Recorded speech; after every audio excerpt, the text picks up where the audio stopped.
it's going to have on a long run. The other aspect of that conversation is you can't give up so much speed on the front side of a run to be good on that lap 15 plus long run that you are in the way. And you get past, you lose 2 or 3, 4, 5, 6 positions because you're going to literally spend the next 75 to 100 laps trying to dig yourself out of that hole and pass back what you lost on a restart.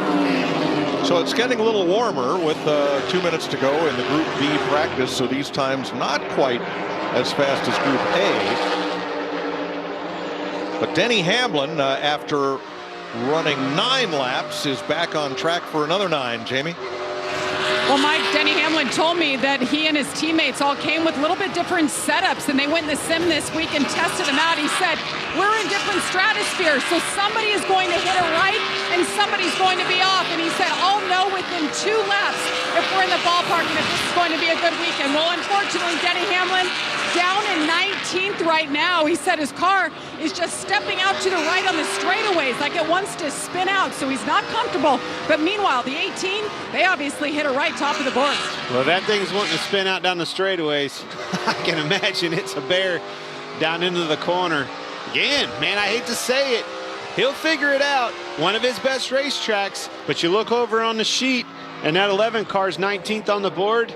Very, very just abnormal when you're talking about the 11 of Denny Hamlin anywhere in the schedule, and especially at his best racetrack in Richmond.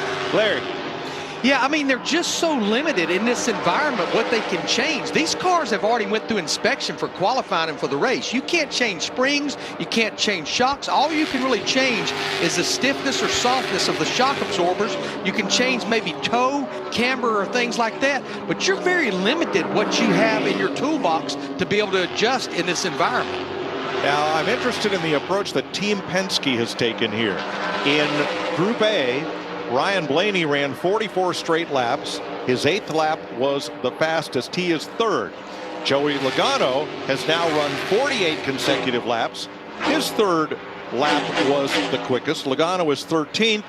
Austin Cindric has run 34 laps. He is 34th on the board. So, Clinton, you're talking about different setups and trying different things, and then let's see what we all learn.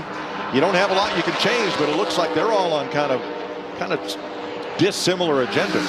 Well, I think that the setups, yes, they're numbered. When you saw that 22 and Logano step out right there.